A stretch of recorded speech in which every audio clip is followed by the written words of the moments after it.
My name is Finn Fuller, and I was 68 the year my son changed the locks on the house I built. 19 days after they cracked my chest open, my neighbor drove me down Kestrel Road.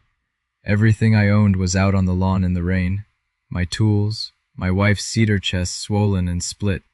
The piano Rosemary taught half this town on crooked in the mud with its lid open. On my porch post hung a new sign with a name I'd never heard. My son came to the screen door. He didn't raise his voice. He said, "We've got a lease, Dad." I didn't pound on that door. I didn't call anybody. 6 weeks later, my family sat in the fire hall and watched a quiet woman open a small green book. Before we start, take a second to like and subscribe and tell me in the comments where you're watching from and what time it is there. Now let me take you back to the second Tuesday in March, the morning my chest gave out in the shop. I was under a John Deere 4440 that had been leaking hydraulic fluid since Christmas. I reached up for a 9/16 wrench and my arm went heavy, and then my chest did something I had never felt before. It didn't hurt. It just closed the way a shop door closes when the wind takes it. Ray Ostrowski found me sitting on an oil drum with my hands on my knees. He drove me to the county hospital himself, 41 minutes, both hands on the wheel, and no radio. Aortic stenosis, severe. They put me on the surgery schedule for Thursday morning. Grant came Wednesday night with a bag of clean shirts and that face he's had since he was 9, the one that says he's already sorry about something. He sat in the vinyl chair and told me not to worry about the shop. 40 minutes before they wheeled me down, a nurse came in with a clipboard. "Financial power of attorney," she said, "so somebody can pay your bills while you're under." It was 1 page. My reading glasses were in the truck in the parking garage and the coat I wasn't wearing. Grant already had the pen out. "It's just the electric and the taxes, Dad." I'd signed 1,000 work orders on faith in this county. This one was thinner than any of them. I put my name at the bottom and handed the clipboard back and thought about the hydraulic line I hadn't finished. "I want you to understand something before we go any further." I did read that page eventually, every word of it, twice. I read it under a flashlight sitting on a cot in another man's barn. The second night after surgery, I woke up certain Rosemary was sitting at the foot of my bed. She had on the green cardigan she wore to church. I told her the maple needed trimming. I told her I'd been sleeping poorly. She didn't answer, so I leaned forward to touch her knee, and something pulled, and a machine started screaming. 2 nurses came in fast. I remember arguing with them. I remember being embarrassed in a way I hadn't been since I was a boy. By 6 in the morning, I knew exactly where I was, and exactly who was dead. A nurse wrote in my chart. I saw the words later in a court exhibit, which is a strange way to read about your own night, post-operative delirium resolved by 0600. Grant was there when they brought breakfast. He was standing at the window with his phone up by his ear and his back to me. "It resolved," he said, "but it's in the chart." He said it low. He said it the way a man says a number he likes. I lay there with a plastic cup of apple juice on my tray and could not for the life of me work out why that was good news to my son. My chest was wired shut. My hands were shaking from the anesthesia. 8 hours earlier, I'd been talking to my wife. Grant turned around and smiled and told me to rest. "You just get better," he said. "I've got everything handled." I believed him. That's the part I still chew on at night. 3 days later, they moved me to a rehab facility on the second floor of a building called Cedar Hollow, and my daughter-in-law arrived with a leather notebook. Chelsea came Tuesday with coffee for the nurses and none for me. My daughter-in-law is 33, and she is the most organized person I have ever met. She has a real estate license and a staging business, and a leather notebook with tabs in it. She sat down, opened the notebook, and did not once look at my face. "How's his appetite been?" she asked the aide. The aide looked at me. I said my appetite was fine. Chelsea slid a brochure onto the blanket. "Same building, 3rd floor, long-term memory and assisted care. Photographs of a sunroom with wicker chairs in it. Just so we know what's available," she said. "Nobody's deciding anything." I told her I'd be home in a week.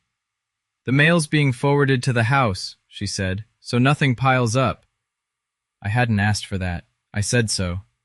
She wrote something in the notebook and told me not to get worked up because of my heart. That's a thing people started doing to me that month.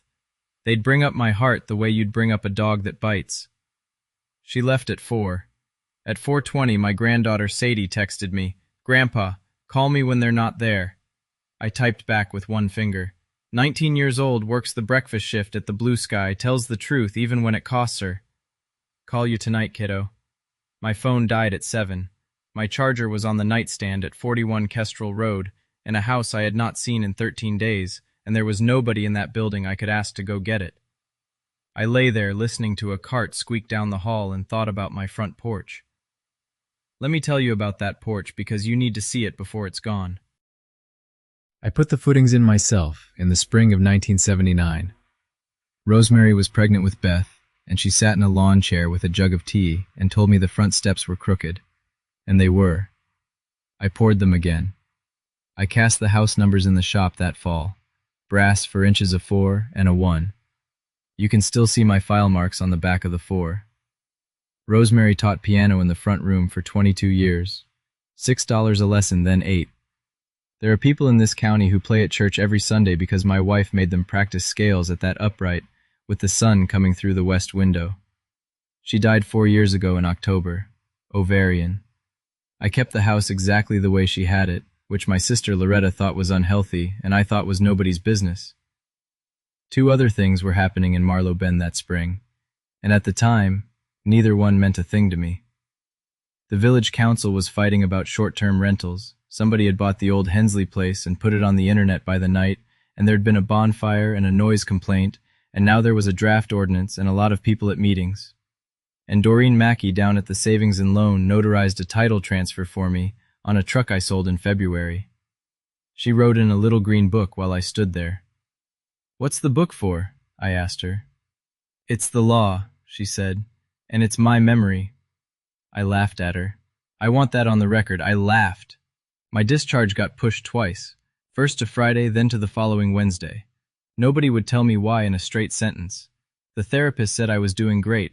The cardiologist said my numbers were good. Then a woman named Marcy Vance came and sat down in the chair with a folder in her lap and asked me a question nobody else had asked. "Mr. Fuller, who's going to be at the house when you get there?" I said my son. I said he'd been handling things. She looked at the folder a second too long. "Your son has expressed concern," she said carefully, "that you're not quite yourself." I sat with that. Sternal precautions were taped to my wall. Nothing over 10 pounds. No driving for 4 weeks. No pushing. No pulling. I was on a blood thinner.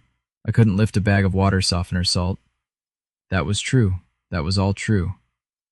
"Ma'am," I said, "I know what day it is. I know what I'm worth and I know what I owe. Ask me anything." She asked me the date.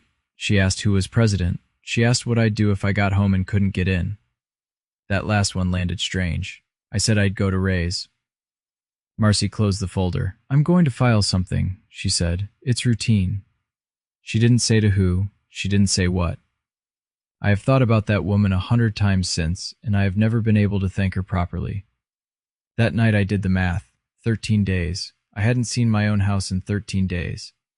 I didn't call my son. I called Ray Ostrowski and asked him to come get me 2 days early and not to mention it to anybody. It had rained Sunday and Monday. Ray came Tuesday morning in his flatbed.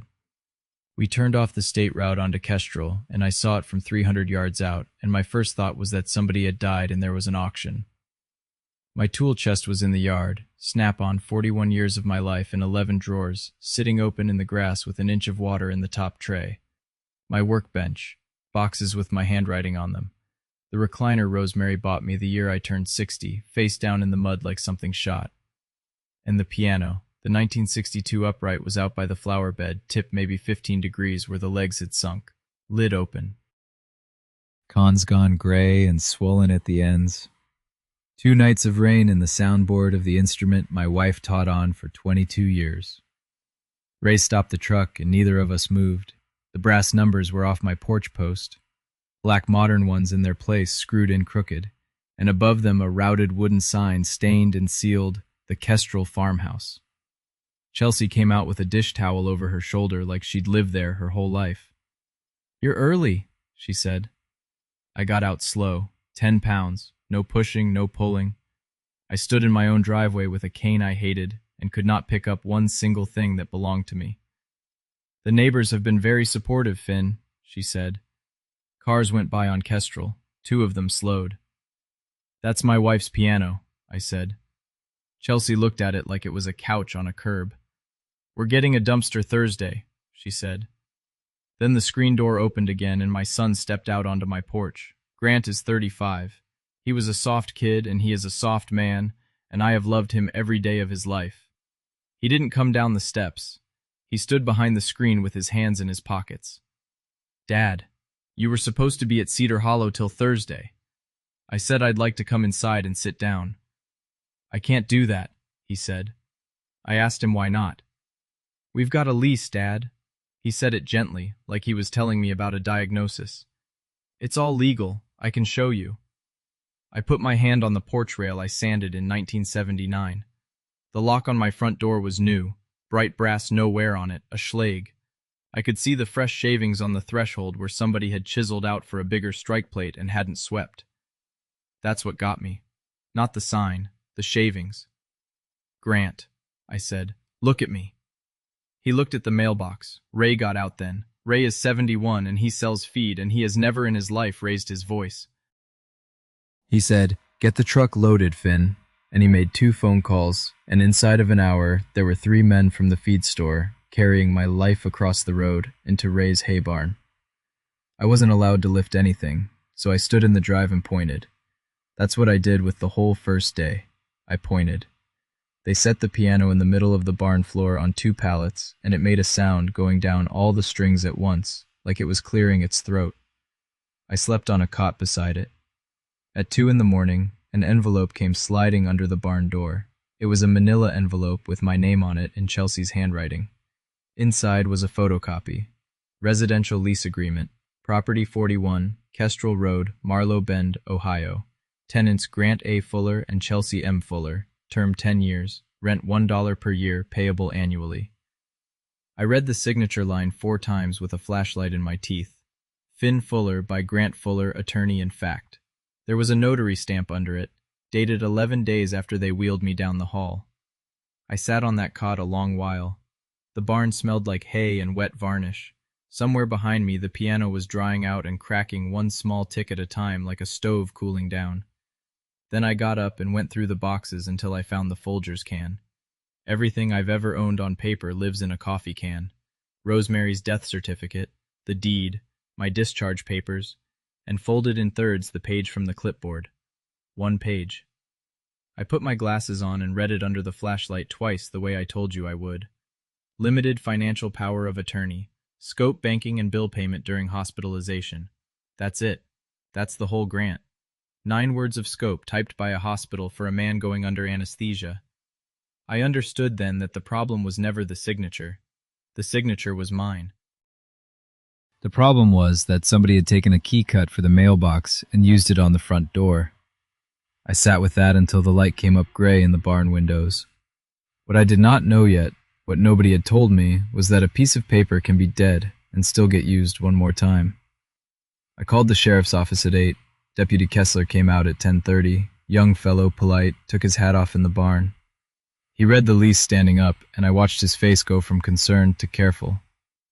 "Mr. Fuller, this is a civil matter." I said, "It's my house." I said, "I've got the deed in a coffee can 12 feet from where you're standing."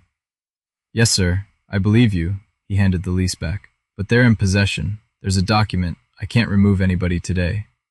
Then he told me the part I hated most. "And I have to say this. You can't change the locks. You can't shut the water off. You can't move their things out. That's a self-help eviction. In Ohio, it's illegal. The owner is the one who gets sued." I laughed. 1 syllable, no humor in it. So I'm the one who could get in trouble. "Yes, sir, you are." We walked out to his cruiser. Chelsea was standing at the end of my driveway across the road with her arms folded, and when Kessler nodded to her, she nodded back like a woman greeting the sheriff at her own property line. 3 cars slowed on Kestrel while we stood there. In a town of 1900, a cruiser in a driveway is a headline. I said, "I built that house. I'd like to stand in it." Kessler looked at his boots. "Not today, sir." He gave me a card with a legal aid number on the back and drove off, and I stood in Ray Ostrowski's gravel with my heart valve ticking away in my chest, 68 years old, locked out and warned. I waited 2 hours before I called the number. Pride is a slow leak. The man who called me back was named Hollis Barnett, elder law out of the Area Agency on Aging.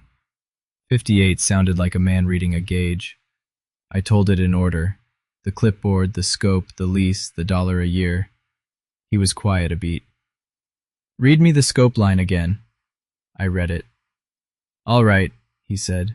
"An agent can't create an interest in the principal's property for himself, not unless the document says so in plain words. Yours doesn't.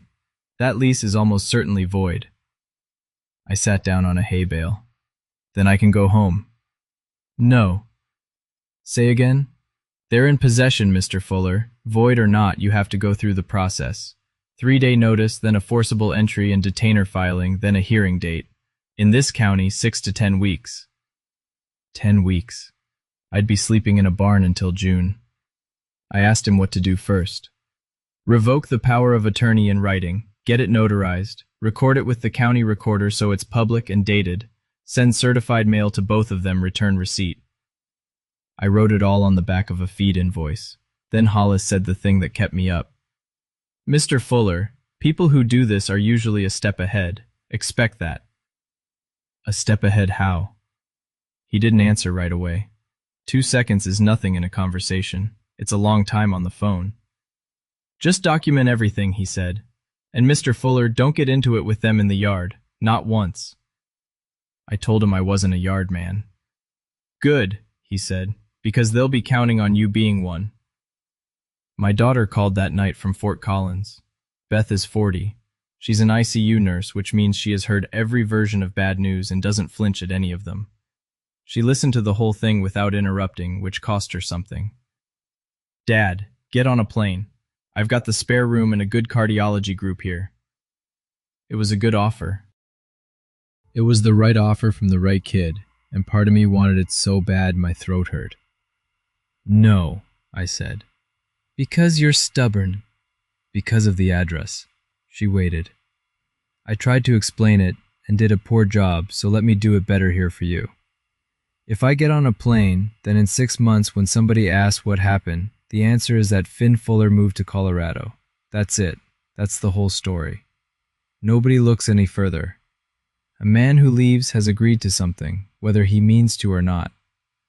"I'm not leaving my address," I told her. "An address is a fact." Beth was quiet. Then she said, "Okay, then here's what I'm doing. I'm requesting your complete medical record. All of it. Every page." "Why?" "Because I've read 1,000 charts, Dad. I don't like that your son knows yours." I told her I loved her and we hung up. Then I made myself a rule sitting in that barn, and I'm going to say it out loud because it's the only thing I did right that whole first week. No scenes. Only paper. No yelling on the lawn, no Facebook, no calling relatives to take sides. Every move I made from then on would have a date on it and a copy. 3 days later, they put my tools on the internet. Ray found it Saturday morning on his phone at the feed store counter. Estate cleanout tools must go. Snap-on chest air compressor, bench grinder, cash only.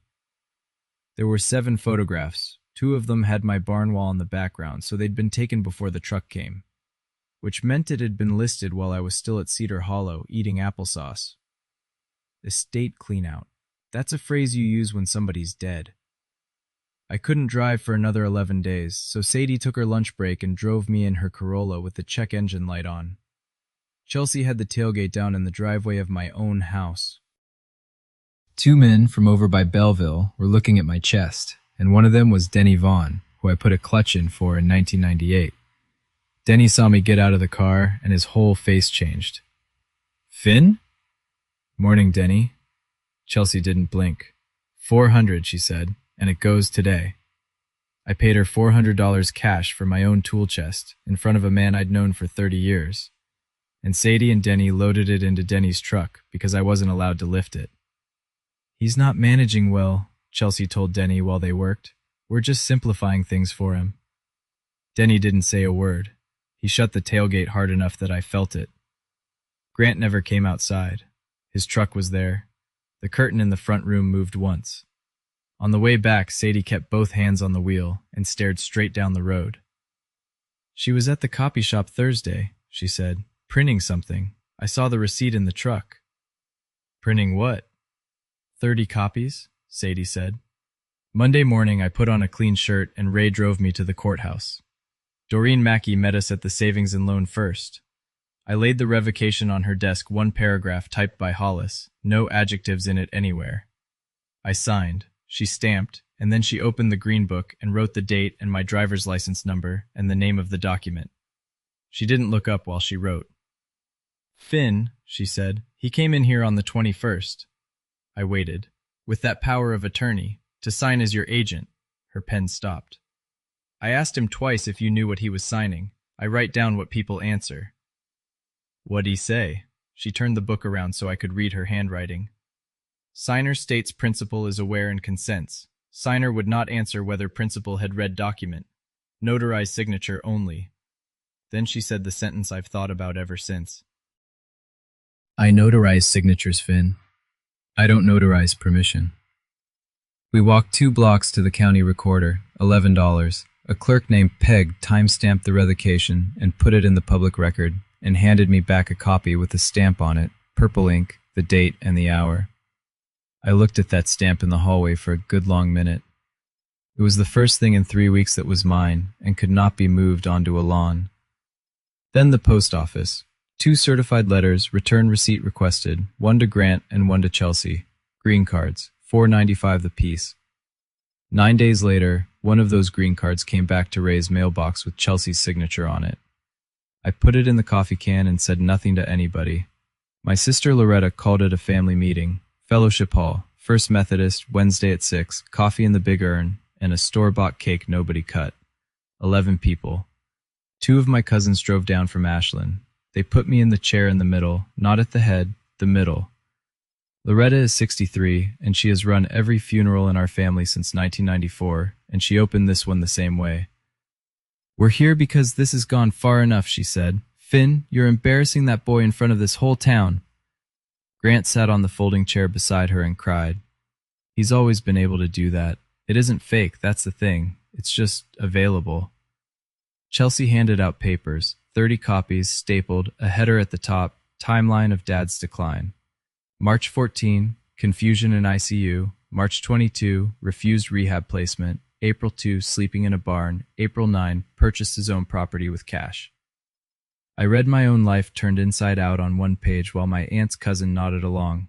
Somebody asked me why I wouldn't just let the kids help. I set the paper on my knee.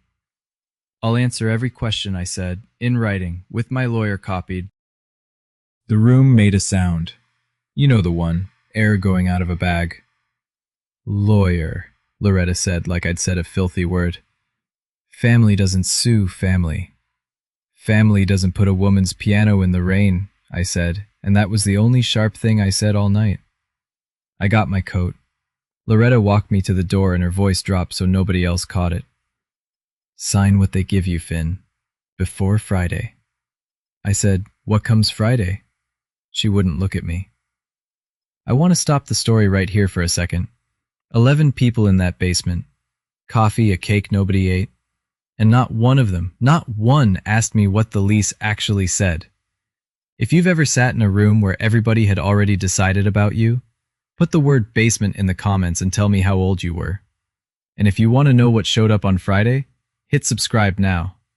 Because Friday is when the envelope came, and Friday is when this stopped being about furniture. All right, back to it. It came certified. I had to sign for it at Ray's kitchen table with the mail carrier standing there. In the matter of the guardianship of Finn J. Fuller, an alleged incompetent. Probate Court, County Seat. Petitioner, Grant A. Fuller. Emergency motion for immediate appointment. I read it standing up, and then I sat down because my legs were not participating. Exhibit A was my chart. The Delirium note photocopied with a yellow highlighter across it. Post-operative delirium. The highlighter stopped one line short of the rest of the sentence. Exhibit B was Chelsea's timeline from the church basement. All 30 copies, apparently, had been a rehearsal.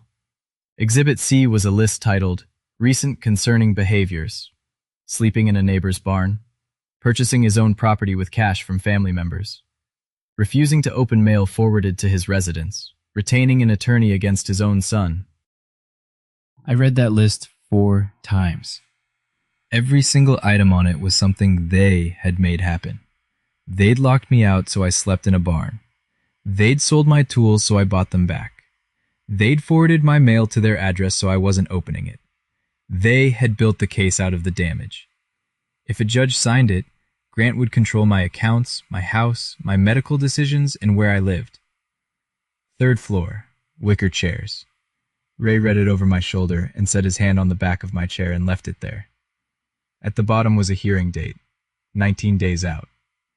The court would appoint counsel for me and an independent evaluator. 19 days to prove I was still a person. I called Hollis. He said one word first, and it wasn't a comfort. "Finally," he said. "Now we know what they were a step ahead about." A woman from Adult Protective Services came to the barn on a Tuesday. Renata Cobb, government car, sensible shoes. She looked at the cot, the space heater, the hot plate, the piano. She asked how I was eating. She asked if I felt safe. She asked whether anyone had pressured me to sign anything. I said yes to that last one, and she wrote for a while. "Your report came from the hospital," she said. "Discharge planning." Marcy Vance. I hadn't imagined it. 2 days after that, the court investigator came. Different woman, clipboard, 40 minutes. Then came the wait, and the wait is what nearly took me apart. I'd lie on that cot at 2 in the morning, running drills on myself. The date, the year, my address, Rosemary's birthday, October 9th. The bore of a 4440 cylinder. The name of the president. I'd get through it fine, and then I'd think, but what if they ask me something at 9 in the morning, when I'm cold and the warfarin's got my hands going, and I blank on my own mother's maiden name? That's what they'd done to me. They'd made me afraid of my own head. Beth flew in that weekend with a folder. She put the chart on Ray's table, all 400 pages of it, and turned to the Delirium note and put her finger on it. "Read the whole line, Dad. Post-operative delirium resolved by 0600. Dad, the word resolved is in their own exhibit." I looked at that for a long time. "They highlighted it," Beth said. "They read it. They filed it anyway." The evaluation was set for the following Thursday. The results, the letter said, would be sealed until the hearing. Sadie came by the barn after her shift with 2 coffees and sat on a pallet. "I have to tell you something," she said, "and I don't know if it makes it better or worse." "Say it." "Dad got laid off in March, before your surgery." I set my cup down. "He didn't tell anybody, not Chelsea, not me." She was picking at the cup lid. "He got up at 5:20 every morning, put on his uniform shirt, drove to the plant lot and sat in the truck till 4. For how long? 6 weeks. 6 weeks. My son sat in a parking lot in Mansfield for 6 weeks, in a shirt with his name on it, watching other men's shifts change.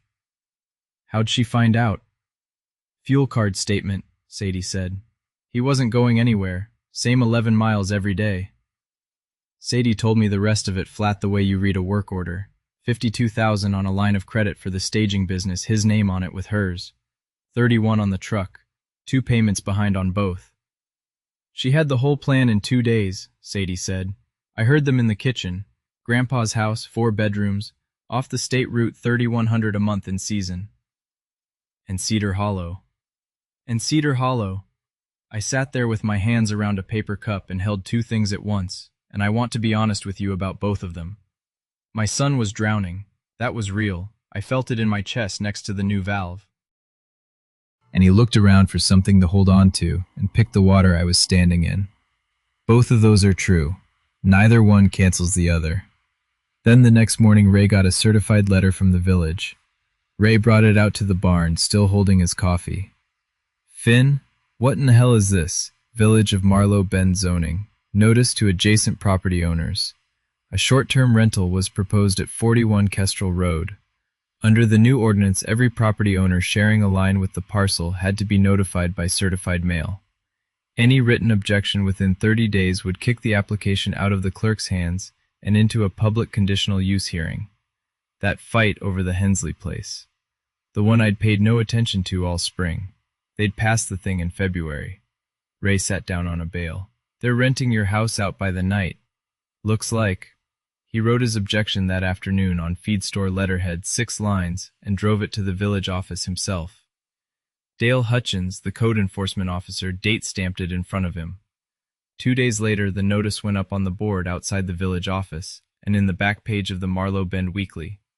Public hearing conditional use permit, short-term rental, 41 Kestrel Road, Tuesday, 7 p.m., Marlow Bend Volunteer Fire Hall. I stood in front of that board reading it 3 times with my cane in my hand. An application, filed with the village, in a public file that any resident of this county can walk in and ask to see. Ray was watching my face. Finn, he said slowly, for the village to take an application, somebody has to sign as the owner. Yes. Well, Ray drank his coffee. Who signed? I did not sleep that night, not 1 minute. The village office opens at 8:30. Dale Hutchins is a heavy-set man with a flat top and 30 years in. He put the folder on the counter and turned it toward me without being asked. Public record, he said. You want copies? They're $25. Application for conditional use. Site plan drawn to scale. Parking diagram. Proof of insurance, 1 million liability. And behind that, on its own page, owner's affidavit. Sworn statement that the affiant is the owner of record or the owner's duly authorized agent and that all statements are true. Signed, Chelsea M. Fuller, authorized agent for owner, per durable power of attorney, dated March 13. Notarized. Stamp seal commission number. A mobile notary out of a county 2 over, 60-some miles away. I stood at that counter and did arithmetic with my finger on the page. I recorded my revocation on the 14th of April. Chelsea signed for the certified letter on the 20th. The affidavit was sworn on the 26th. 9 days after the county recorder time-stamped the revocation in purple ink. 6 days after she signed the green card with her own hand. Dale, I said, I'd like copies of all of it. $4.75. I walked down to the savings and loan and put the affidavit on Doreen Mackey's desk without saying anything. She read it. Her face did something I'd never seen on her in 40 years. She was here, Doreen said. The 24th. Wanted this notarized. And?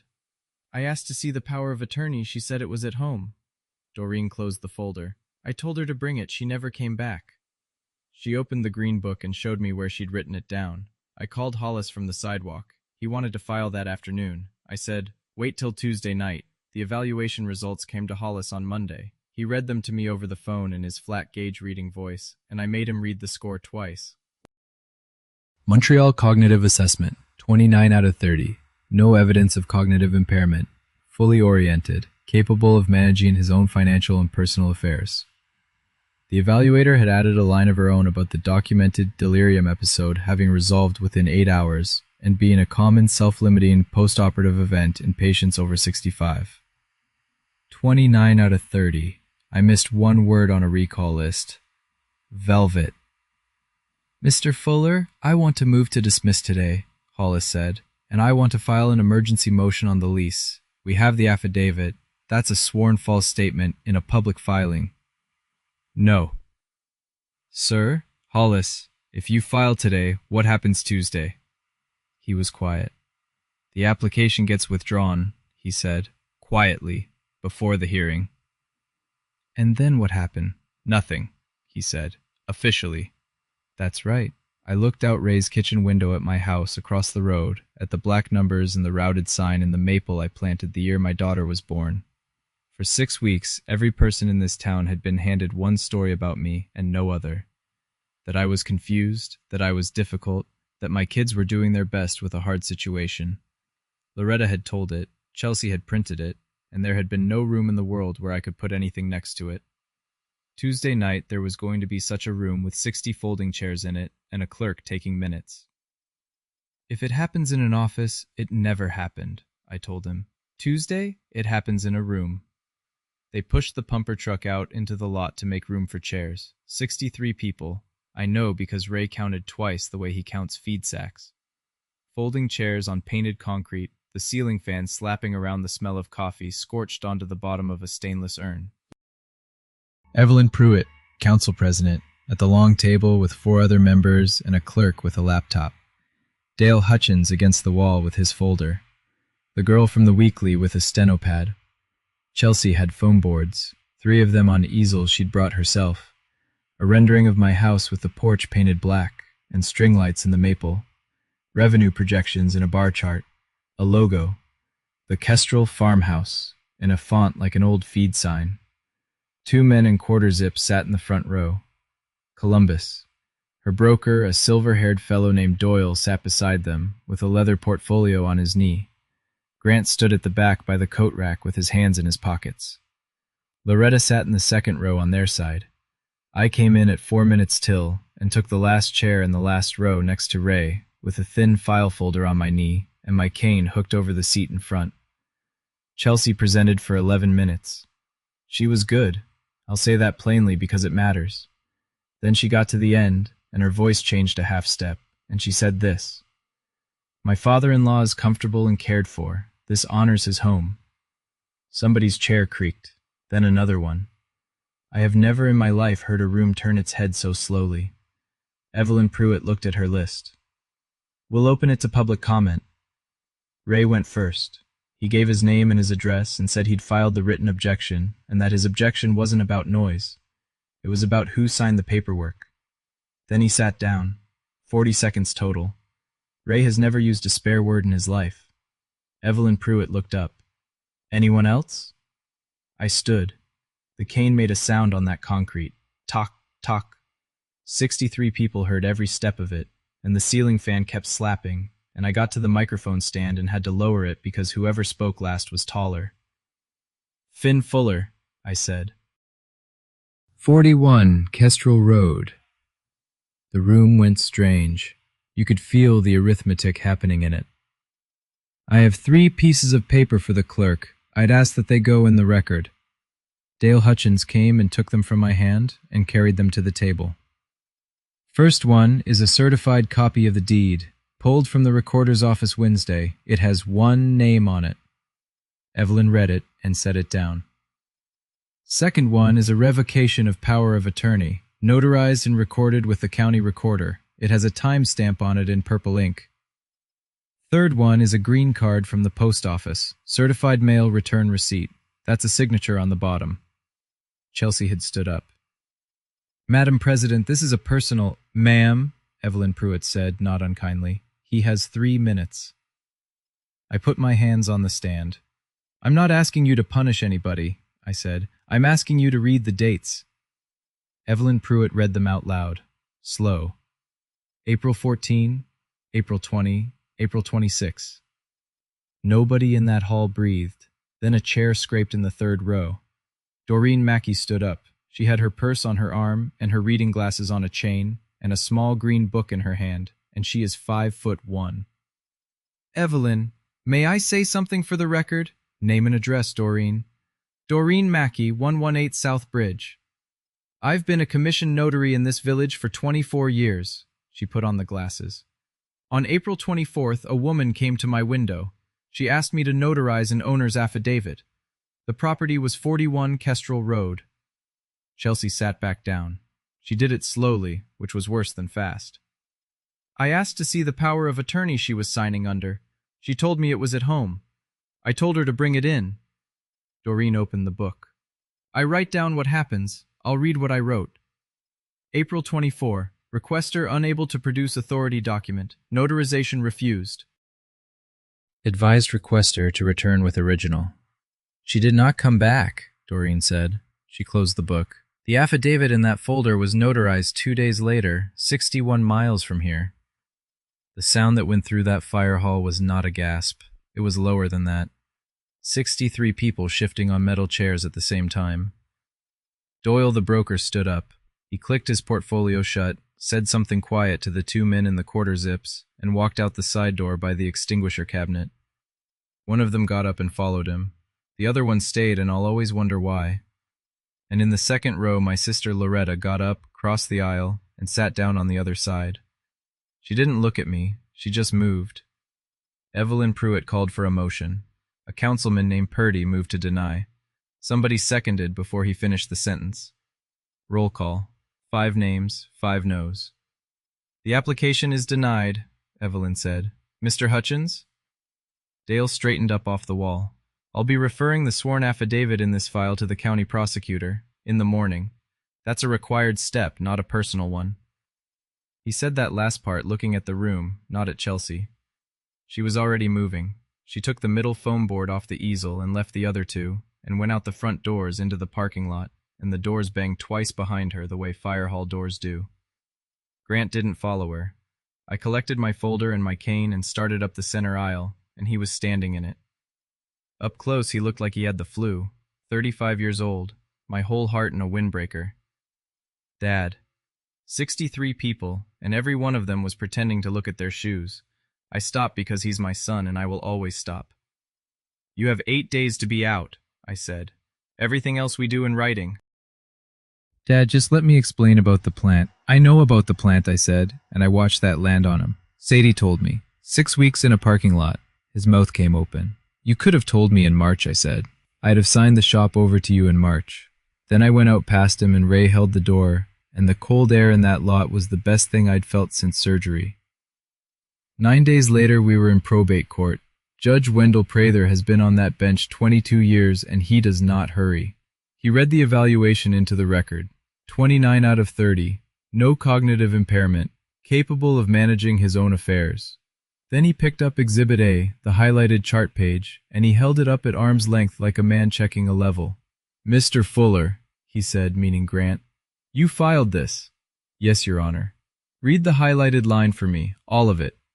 Grant's lawyer started to stand. The judge put a hand up 2 inches and he sat back down. Grant read it. His voice cracked on the last word.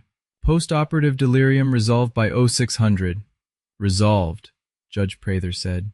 The word you filed against your father clears him. The petition was dismissed. Court costs assessed to the petitioner, $1,140. Then the judge did something I hadn't asked for. He ordered a full accounting under the power of attorney, every transaction from March 13th to April 14 with statements. That took 11 days to come back, and when it did, Hollis called me and read out the numbers in his gauge voice. 2 truck payments out of my checking account, $1,680. A security deposit and first month on a storage unit in Ontario, Ohio. A $400 charge at a print shop, a retainer to a lawyer. $6,300 and change of my money spent between the day I went under anesthesia and the day I got to the recorder's office. I sat with that in Ray's kitchen for a while. Then Hollis said the eviction hearing was set and that they had already asked for more time. Municipal court took 19 minutes, judgment for the plaintiff, restitution of the premises, 8 days. Their motion for a 60-day extension was denied from the bench, and the magistrate said one sentence about the lease that I have framed in my head. An agent cannot lease a principal's home to the agent. That document was never anything. They were out on a Saturday. I didn't go over. Ray watched from his porch and gave me a report I didn't ask for, which is what neighbors are for. I walked across the road Sunday morning with the key from the coffee can, which did not work because the lock was still theirs. Hollis had told me not to touch it. So I sat on my own steps and waited 2 hours for a locksmith out of Mansfield to come rekey my front door at $90 plus mileage. Inside the house was clean. She had cleaned it, I want to say that. The front room had been painted a color called agreeable gray, and the wallpaper Rosemary picked in 1988 was under it somewhere. The sign came down easy, 4 deck screws. It left 2 holes in the porch post and a rectangle of unweathered wood.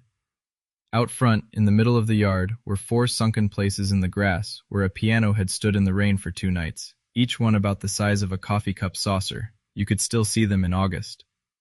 Wednesday, the complaint went in to the Ohio Division of Real Estate. False statement in a sworn document. They opened a file within 9 days. Thursday morning, the county prosecutor's office called and asked me to come in. Anna Whitlock handles elder exploitation for the county. Her office had 1 window and about 900 file boxes. She laid it out without any softening. Mr. Fuller, I can take this to a grand jury. Theft from a person in a protected class. That's a felony in Ohio. With the accounting, I like my chances. I asked what that meant for my son. Prison is possible. A conviction is certain if I get one. I looked at the window a while. There was a maple out there too, a smaller one. "Ms. Whitlock, is there a diversion program in this county?" She put her pen down. "There is?" "Then that's what I'd like for Grant." "You understand you don't control this. I decide." "Yes, ma'am, but you asked what I wanted." I told her the terms I wanted attached, and she wrote them down, and I'll tell you them the same order I told her. A plea to the lesser count, restitution on a schedule in writing every month, 2 years of probation, 100 hours of community service, and mandatory financial counseling because the man cannot be trusted with a line of credit, and everybody in this story except him knows it. "I want him accountable," I said, "not destroyed. Write that down, please." She wrote it down. Chelsea would not take a deal. Her lawyer wanted the case tried, and then 4 days before she pled to falsification, 30 days suspended. The Division of Real Estate suspended her license 12 months, fined her $2,500, and ordered ethics coursework. They separated in the hallway outside courtroom 2, loudly, intent of a bailiff. And that Saturday, Loretta drove out to Ray's barn with a coffee can of her own. My sister brought me the spare keys she'd been keeping since 2011, all of them on a ring and a chock-full of nuts can. She stood in the barn door and said, "I believed them, Finn." I said I knew she did. "I read her little green book at the fire hall." Loretta's chin went. "I'd have testified for you, if anybody'd asked." "Nobody asked. That's how it goes. But she came, and there are people in my family who never did. Grant came the following Thursday and sat on the bottom step of my porch, which is where he sat when he was 6. I let him talk. 25 minutes, no interruptions. The plant, the uniform shirt, the 11 miles, how he'd tell himself he'd say something at dinner and then not say it. How Chelsea found the fuel card statement on a Tuesday and had a plan by Thursday. How the word she kept using was temporary. How the night they moved my things out it started raining at 9 and he went out at 11 with a tarp, and she told him to leave it, and he left it. That's the part he could barely get out. Not the lease. The tarp. When he was done, I went inside and came back out with one sheet of paper typed. Restitution schedule, $19,600 for the piano appraisal, the tool chest, the cedar chest, $6,300 from the accounting. Terms for seeing me. Come by appointment. Knock. No key.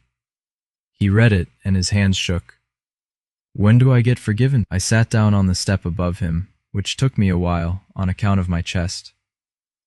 "Forgiveness isn't a date, son," I said. "It's a column that has to add up. The Folgers can is retired. It sits on a shelf in the shop with drill bits in it, which is honest work.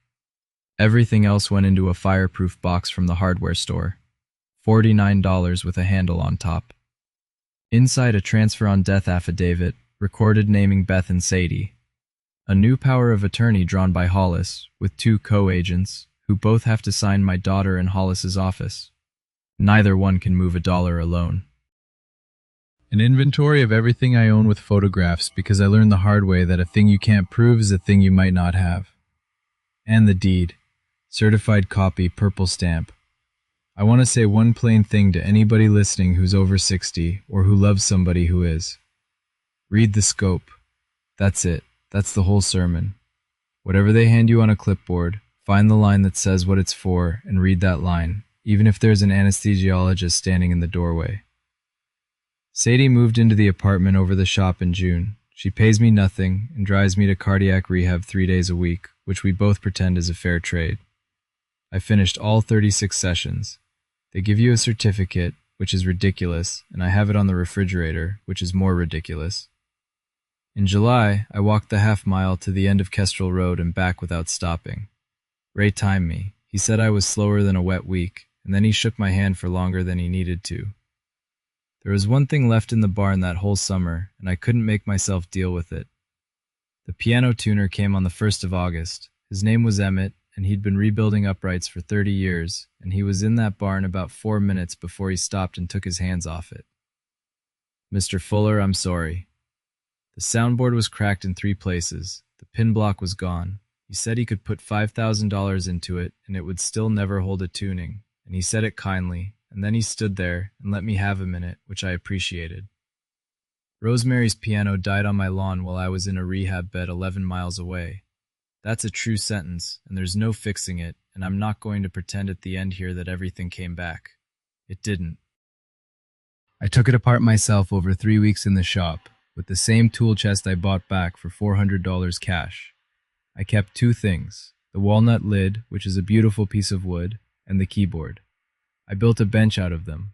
The lid is the seat, the keys are set flush across the front edge in 2 rows, and the legs are white oak out of a barn beam. It sits on the porch by the railing. Kids coming home from the bus stop still stop and tap on it. It doesn't make a sound. They do it anyway. When I was breaking down the cedar chest to salvage the boards, I found something wedged behind the split panel. A sheet of Rosemary's stationery folded once dated 2019. A list in her handwriting of what she wanted to go to who. Grant's name is on it 4 times. And under the last one, she'd started a sentence and never finished it. Even when he... That's all. 3 words in a dash. I put the brass numbers back on the porch post the 3rd week of September. I found them in a bin in the garage under a tarp with the black ones. Took a rag and some polish and my thumbnail on the file marks behind the 4 and screwed them into the old holes, which lined up because I set them true in 1979. 4 and a 1. 41 Kestrel Road. The grass came back over the sunken places sometime in late July. I overseeded them in June and watered them by hand every evening with a coffee can, and for about 6 weeks you could see exactly where the piano had stood. 4 green circles, a little brighter than everything around them. Now you can't find them at all. I've tried. The mail came at 11 that day. Among the flyers there was a money order for $150. No note, no envelope. From him, just the stub with his account number on it. 3rd month in a row, on time. I marked the box in the column, put it in the fireproof case, and sat down on the piano bench with my back against the post. Here's what I've got now. A house with my name on the deed, a daughter who calls Sundays, a granddaughter upstairs in the shop who sings off key at 6 in the morning, a son with a schedule and a knock and no key, which is not nothing, and is not everything either. The lawn grew back, so did I, just slower and only where I let it. Now I want to hear from you, and I want you to pick one. Type 1 in the comments if you'd have taken the diversion deal for your son. Type 2 if you'd have let that prosecutor go all the way to a grand jury. There's no wrong answer. I still don't know if mine was right. And if this one landed somewhere real for you, there's another story down in the description about the week my sister showed up at my place with a moving truck and a list. Take care of your paperwork, folks. Read the scope.